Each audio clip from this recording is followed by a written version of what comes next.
दोस्तों स्वागत है आपका मेरे YouTube चैनल ब्रेन बार्गेनिक में। दोस्तों आज की वीडियो में हम डिस्कस करेंगे भारत के मानचित्र में पर्वत श्रृंखलाएं, जिनके बारे में हम संक्षिप्त रूप में डिस्कस करेंगे। दूसरा हम डिस्कस करेंगे हिमाचल प्रदेश में पर्वत श्रृंखलाएं, इसको हम विस्तार पूर्वक इसके बारे में डिस्कस करेंगे। दोस्तों मेरे चैनल पर अगर आप नए हो तो मेरे चैनल को सब्सक्राइब जरूर करें, वीडियो अच्छी लगी तो लाइक जरूर करें और वीडियो के अंत में कमेंट बॉक्स में सुझाव जरूर दें कि आपको वीडियो कैसा लगा। तो चलो शुरू करते हैं आज का वीडियो। जब हम इंडिया के मैप को देखते हैं तो हमें इस तरह से कुछ माउंटेन रेंजेस जो है पर्वत श्रृंखलाएं जो है दिखाई पड़ती है। ये काफ़ी ज़्यादा इनका विस्तार है। इनके बारे में हम इस वीडियो में विस्तार से डिस्कस भी करेंगे कि ये माउंटेन रेंजेस जो है कब अस्तित्व में आई थी, कब इनका अस्तित्व हुआ और कहाँ कहाँ तक इनका विस्तार है। तो दोस्तों सबसे पहले हमें माउंटेन रेंजेस जानने से पहले हम थोड़ा सा जान लेते हैं कि इन जो माउंटेन रेंजेस है जिसे हिमालय के नाम से जाना जाता है, उसकी उत्पत्ति हुई कैसे थी। तो नेक्स्ट हम डिस्कस करेंगे हिमालय की उत्पत्ति कैसे हुई थी। दोस्तों जहाँ पर आज हमें एक विशाल हिमालय देखने को मिलता है, वहाँ पर आज से लगभग 10 करोड़ वर्ष पहले वहाँ पे एक लंबा संकरा जलमग्न क्षेत्र हुआ करता था, जिसे जो है टेथिस सागर के नाम से जाना जाता था। टेथिस सागर के नाम से विख्यात था। टेथिस सागर के उत्तर में अंगारा लैंड और टेथिस सागर के दक्षिण में गोंडवाना लैंड के दृढ़ भूभाग स्थित थे। टेथिस सागर के उत्तर और दक्षिण में जो अंगारा लैंड और गोंडवाना लैंड जो भूखंड थे वो एक दूसरे की तरफ सरकना स्टार्ट होते हैं, और जिसके कारण टेथिस सागर में जो अपवाद होता है और उसमें जो भी कचरा होता है, जो भी मिट्टी पत्थर होता है, उससे जो है हिमालय के निर्माण होता है। और उसी अपवाद के उत्पन्न होने के कारण ये जो श्रृंखला थी हिमालय की, ये काफ़ी दूर दूर तक हज़ारों किलोमीटर तक फैल गई थी। तो इस तरह से हिमालय का निर्माण होता है। दोस्तों हिमालय के उत्थान की प्रक्रिया जो है एक ही बार में संपन्न नहीं हुई थी। हिमाचल का उत्थान जो है कई चरणों में हुआ है। प्रथम चरण में इसका जो है महान हिमालय, जिसे ग्रेटर हिमालय कहा जाता है, और द्वितीय में इसका लघु हिमालय, जिसे मिड हिमालय भी कहा जाता है, और तीसरे श्रेणी में इसका जो है शिवालिक श्रेणियों जो है। दोस्तों हिमालय पर्वत श्रेणी को समझने हेतु दो आधार से विभाजित किया जा सकता है। एक नंबर पे उत्तर से दक्षिण की ओर विभाजन और दूसरा पश्चिम से पूर्व की ओर विभाजन। दोस्तों आज की वीडियो में हम उत्तर से दक्षिण की ओर विभाजन के तरीके से इसको समझने की कोशिश करेंगे। दोस्तों उत्तर से दक्षिण की ओर विभाजन में हमारे जो पर्वत श्रृंखलाएं यहाँ पे हमें दिखाई दे रही है, वो सबसे पहले है काराकोरम। काराकोरम पर्वत श्रेणी जो है ये भारत की सबसे उत्तरीय पर्वत श्रेणी है। तिब्बत में इसे कैलाश पर्वत श्रेणी के नाम से भी जाना जाता है। इस पर्वत श्रेणी में K2 पर्वत चोटी है, जो विश्व में दूसरे स्थान की सबसे ऊंची चोटी है। वर्तमान में ये POK, जिसे पाक अधिकृत कश्मीर कहा जाता है, उसमें है। भारत की सबसे ऊंची चोटी कंचनजंगा सिक्किम इसी में है। इस पर्वत श्रेणी में महत्वपूर्ण ग्लेशियर भी है, जिसमें सियाचिन ग्लेशियर है, यारकंद रिमो ग्लेशियर है, बालतोरो ग्लेशियर है, फेदचेंका ग्लेशियर है। इसके बाद दोस्तों नेक्स्ट आता है लद्दाख पर्वत श्रेणी। लद्दाख पर्वत श्रेणी के दोनों तरफ जो है नदियाँ बहती है, एक श्योक नदी और दूसरी सिंधु नदी बहती है। लद्दाख श्रेणी के पास जो है लेह है, जो कि सिंधु नदी के किनारे बसा हुआ है। राकाकोसी सबसे तीव्र ढलान वाला पर्वत भी यहीं पर है। दोस्तों तीसरी जो हमें पर्वत श्रृंखला दिख रही है वो है जांस्कर पर्वत श्रृंखला। दोस्तों ये जो तीनों पर्वत श्रृंखलाएं हैं, इसे हम ट्रांस हिमालय के नाम से भी जानते हैं। दोस्तों ये हिमालय में सबसे पुराना हिमालय जो है वो ट्रांस हिमालयाज ही है। नेक्स्ट जो हमें रेंज दिख रही है वो है ग्रेट हिमालयन रेंज, जिसे हम बृहद हिमालय श्रृंखला भी कहते हैं। दोस्तों ट्रांस हिमालय और बृहद हिमालय के बीच जो जगह है उसे हम सचर जोन कहते हैं। बृहद हिमालय जो है मध्य हिमालय और शिवालिक हिमालय से जो है ऊंचा है। इसकी जो औसतन ऊंचाई है वो 6000 मीटर है। चौड़ाई इसकी लगभग 120 मीटर से लेकर 192 मीटर तक है। चौड़ाई जो है पश्चिम से पूर्व की तरफ इसकी घटती जाती है। दोस्तों बृहद हिमालय में काफ़ी सारे ऊंचे पर्वत जो है पाए जाते हैं, जिसमें माउंट एवरेस्ट जिसमें से एक है। दोस्तों माउंट एवरेस्ट को अलग अलग देशों में अलग अलग स्थानीय नामों से जाना जाता है। इसे नेपाल में जो है सागरमाथा कहा जाता है। म्यांमार में इसे अराकान योमा कहा जाता है। तिब्बत में चोमोलुंगमा कहा जाता है, अर्थात जिसका अर्थ होता है पर्वतों की रानी। दोस्तों इसके अंतर्गत जो है दोस्तों नेक्स्ट जो हमें रेंज दिख रही है वो है मिड हिमालय, जिसे लघु हिमालय या मध्य हिमालय के नाम से जानते हैं। इसकी औसतन चौड़ाई 80 किलोमीटर से लेकर 100 किलोमीटर तक है। इसका अस्तित्व जो है नेपाल तक ही है, क्योंकि हिमालय पर्वत की मोटाई पश्चिम में अधिक है और पूर्व में कम है, इसलिए ये हिमालय श्रृंखला जो है नेपाल तक ही सीमित है। तो सर्दियों में बर्फ़ से ये जो है ढकी रहती है ये श्रृंखला, और गर्मियों में बर्फ़ पिघल जाती है। और गर्मियों में यहाँ पे घास उगाती है। इन्हीं घास के मैदानों को मर्ग कहा जाता है। मध्य हिमालय और बृहद हिमालय के बीच में जो जगह है उसे घाटी कहा जाता है। इसमें जो घाटियों में जो है बेहद आकर्षक जो स्थान है वो पाए जाते हैं, जैसे श्रीनगर की बुल्लर झील और हिमाचल प्रदेश की डल झील, चुम्बी घाटी जो कि सिक्किम में है, कुल्लू और कांगड़ा घाटी जो हिमाचल प्रदेश में है वो भी मध्य हिमालय और बृहद हिमालय के बीच में पाई जाती है। दोस्तों मध्य हिमालय में कई पर्यटन स्थल है। मध्य हिमालय जो है पर्यटन की दृष्टि से बहुत ज़्यादा विकसित है और बहुत ज़्यादा आकर्षित है। इसमें कई पर्यटन स्थल है, जैसे हिमाचल प्रदेश में शिमला, मनाली और डलहौजी, और उत्तराखंड में मसूरी, रानीखेत, नैनीताल, बिनेसर जैसे जो है कई महत्वपूर्ण और आकर्षक जो है पर्यटन स्थल यहाँ पर स्थित है। दोस्तों नेक्स्ट है हमारा जो रेंज है वो है शिवालिक हिमालय रेंज। दोस्तों ये रेंज जो है सबसे भारी और नवीन यानी नई रेंज है, जिसकी चौड़ाई जो है 10 किलोमीटर से लेकर 50 किलोमीटर के बीच में है। मध्य हिमालय और शिवालिक हिमालय के बीच पाई जाने वाली घाटियों को दून या द्वार कहा जाता है, जैसे देहरादून और हरिद्वार। ये मध्य हिमालय और शिवालिक हिमालय के बीच में ये घाटियाँ पाई जाती है। दोस्तों मौसम अच्छा होने के कारण यहाँ पर कृषि बहुत ज़्यादा पाई जाती है, जिसके कारण यहाँ पर जो है अधिक लोग बसते हैं। शिवालिक पर्वत के निचले भाग को तराई कहते हैं, जो वनाच्छादित तथा दलदली जगह होती है। इसके पश्चिम में सिंधु गार्ज है और पूर्व में दिहांग गार्ज है। नदी द्वार जो है पहाड़ों के बीच बनाया गया रास्ता, नदी के द्वारा जो पहाड़ों के बीच में रास्ता बनाया जाता है उसे गार्ज कहा जाता है। दोस्तों नेक्स्ट हम पढ़ेंगे हाइट ऑफ माउंटेन, यानी माउंटेन का जो एल्टीट्यूड है वो कितना है। तो दोस्तों सबसे पहले हम इसमें देखते हैं कि ट्रांस हिमालयास।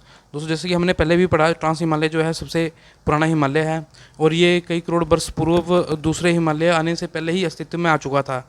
इसलिए इसके बनावट को लेकर और जो नया हिमालय है उसकी बनावट को लेकर हम कंपैरिजन नहीं कर सकते हैं, लेकिन फिर भी इसकी जो हाइट है वो 6000 मीटर तक मानी गई है।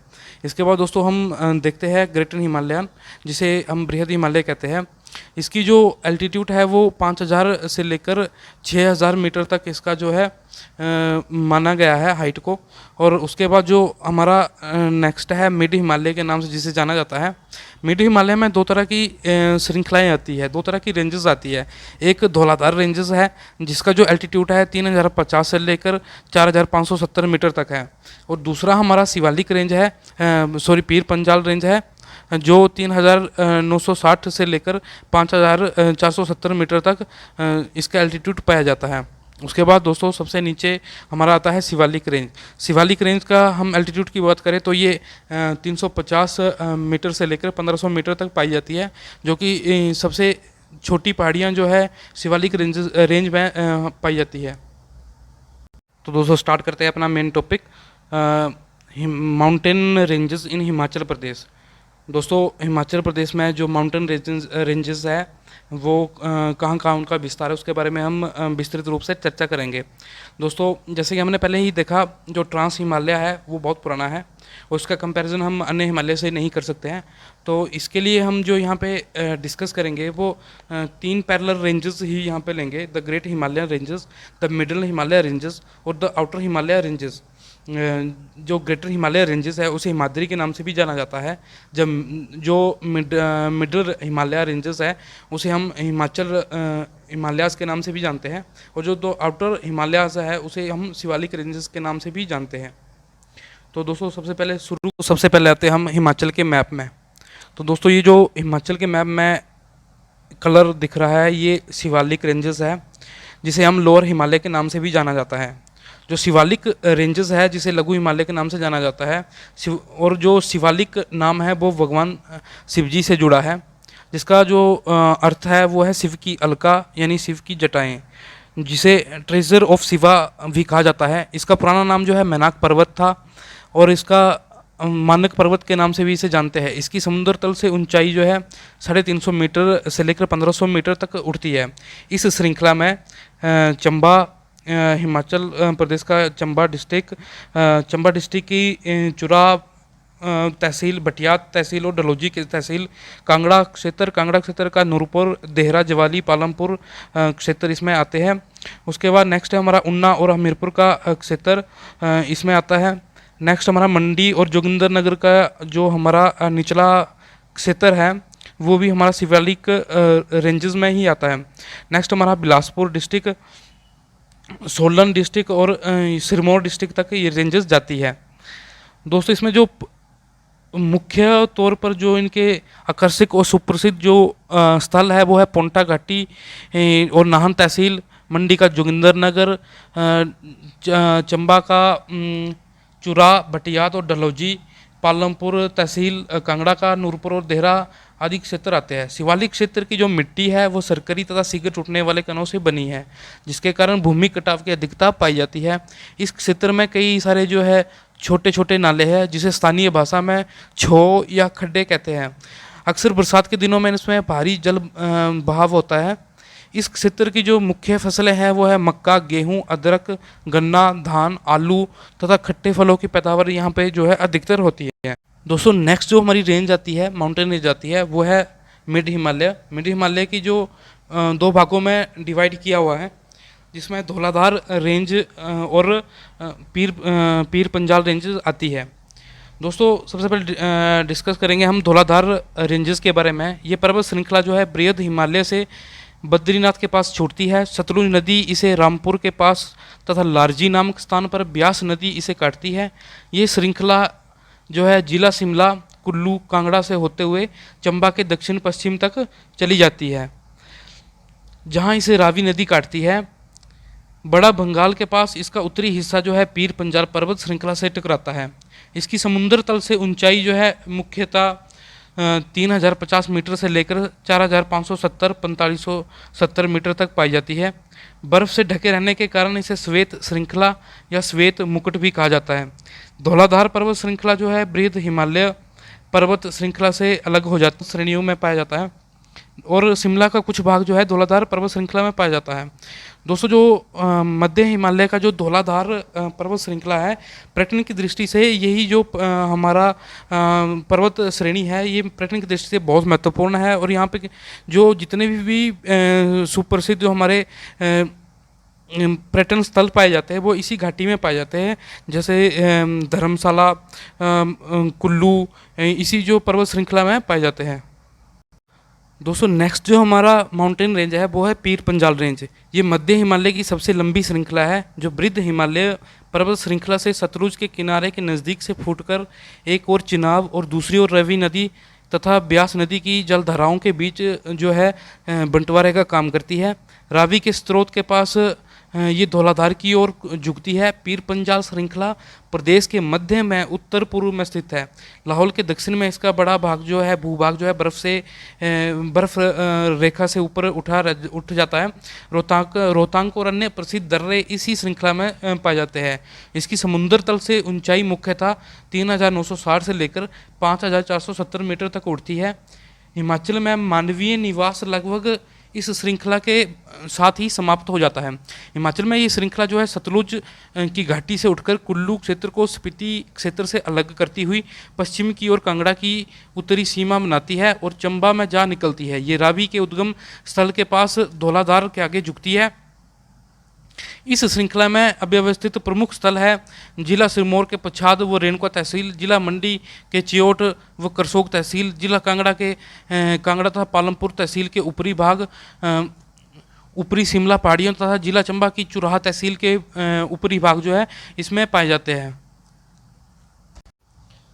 दोस्तों, जो मध्य हिमालय की मिट्टी है वो हल्की चिकनी, हल्की रेतीली तथा गहरे भूरे रंग की है, जो कि बीज, आलू तथा अन्य शीतोष्ण फसलों के लिए जो है उपयोगी है। इस प्रकार की मिट्टी मुख्यतः पच्छाद, रेणुका, अर्की, सोलन और जोगिंदरनगर, कांगड़ा, पालमपुर, डलहौजी, चंबा, ऊपरी भटिया तथा चुराह क्षेत्रों में पाई जाती है। दोस्तों, नेक्स्ट और लास्ट है हमारा बृहद हिमालय।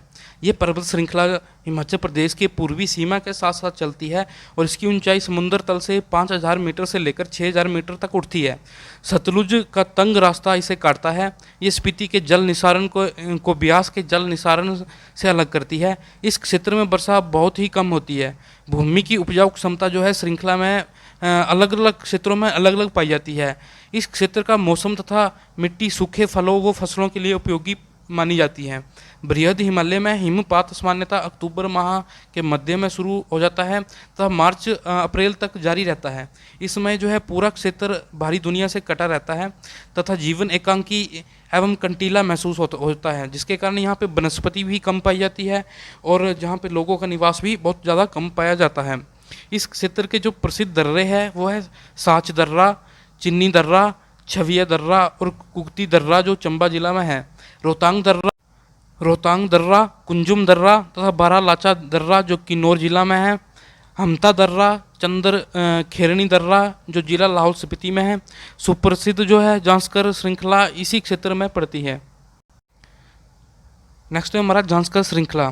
दोस्तों, ये जो श्रृंखला है ट्रांस हिमालय का पार्ट है। ये प्रदेश की अंतिम और पूर्वतम पर्वत श्रृंखला है जो स्पीति, किन्नौर और कश्मीर को तिब्बत से अलग करती है। नदी जो सतलुज नदी जो है इसे सिपकी के पास काटती है। प्रमुख हिमालय पर्वत श्रृंखला और जांस्कर पर्वत श्रृंखला के बीच जो किन्नर कैलाश चोटी है 65,000 मीटर में स्थित है। इस श्रृंखला की सभी चोटियां 6,000 मीटर से ऊंची है। हिमाचल की सबसे ऊंची पर्वत चोटी शिल्पा 7,025 मीटर तथा रिब्बो फरग्योल जो 6,791 मीटर इसी पर्वत श्रृंखला में है। जांस्कर पर्वत श्रृंखला और प्रमुख हिमालय पर्वत श्रृंखला में अनेक हिमनदियां हैं, जैसे लाहौल में चंद्रभागा को पुष्ट करने वाला बड़ा सिगरी हिमनद है जो 25 किलोमीटर लंबा है।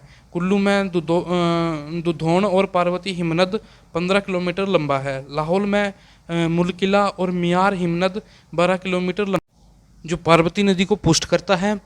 इसके अलावा 5 से 8 किलोमीटर लंबे हिमनद है जिनको इस भूखंड संरचना में महत्वपूर्ण भूमिका जो निभा रहे हैं। दोस्तों, बहुत बहुत धन्यवाद आपका वीडियो देखने के लिए। अगर वीडियो आपको अच्छी लगी हो तो लाइक ज़रूर करें, चैनल को सब्सक्राइब करें, बेल आइकन को दबाकर उसमें ऑल सेट कर दें ताकि हमारी आने वाली हर वीडियो आप तक पहुंच सके। और दोस्तों, वीडियो कैसी लगी कमेंट बॉक्स में अपनी राय ज़रूर दें। धन्यवाद। मिलते हैं नेक्स्ट वीडियो में, तब तक टाटा बाय बाय।